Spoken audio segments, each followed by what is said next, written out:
ఇక మీదట ప్రజల్లోనే ఉంటా ప్రజలతోనే ఉంటా అన్నారు వైసీపీ అధినేత జగన్. త్వరలో జిల్లాలో పర్యటిస్తానన్నారు. పాదయాత్ర కూడా చేపడతామన్నారు. వైసీపీ కార్యకర్తల చేతుల్లో ఉన్న వెపన్ సెల్ ఫోనే అన్నారు జగన్. ఆ వెపన్ తోనే మీకు జరిగిన అన్యాయాలను ప్రశ్నించాలన్నారు.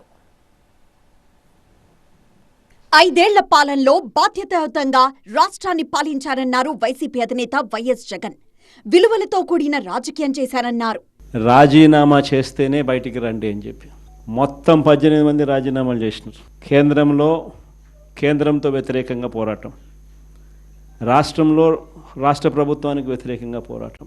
18 మంది రాజీనామా చేసి విలువలు విశ్వసనీయతతో కూడిన రాజకీయాలు చేయడానికి అడుగులు ముందుకేశారు. తాడేపల్లిలో యువ నేతలకు దిశానిర్దేశం చేశారు వైఎస్ జగన్.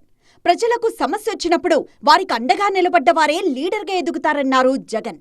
ప్రతిపక్షంలో ఏ నాయకుడైనా ఎదగలుగుతాడు, ఎవరైనా నాయకుడు కాగలుగుతాడు. అయితే 2 గుణాలు ఉండాలి. ఒకటి ప్రజలకు అందుబాటులో ఉండడం, రెండవది చిక్కటి చిరునవ్వుతో పలకరింపు. 2 ఖచ్చితంగా ఉండాలి. యువత తమ చేతిలో ఉన్న మొబైల్ అనే వెపన్ను వాడుకోవాలన్నారు జగన్. మీ దగ్గరున్న గన్ను ఈరోజు యుగంలో, ఈ సోషల్ మీడియా యుగంలో మీ దగ్గరున్న ఏకైక వెపన్, ఏకైక గన్ను మీ ఫోను. ఆర్గనైజేషన్ పరంగా మీరు దాంట్లో ఎంపానల్ అయిపోయి ఉండాలి.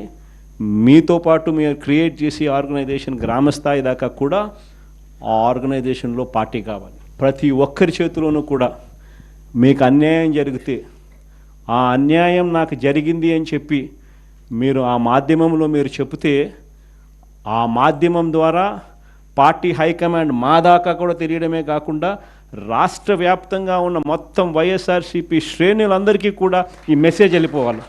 ఎవరికి ఎక్కడ ఏ అన్యాయం జరిగినా కూడా మొత్తం పార్టీ తనకు తోడుగా నిలబడే కార్యక్రమం జరగాలి. త్వరలో జిల్లాల్లో పర్యటిస్తానన్నారు జగన్.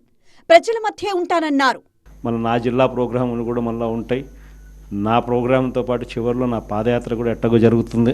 యువ నేతలు ప్రజా సమస్యలపై పోరాడితేనే వారికి భవిష్యత్తు ఉంటుందని సూచించారు జగన్.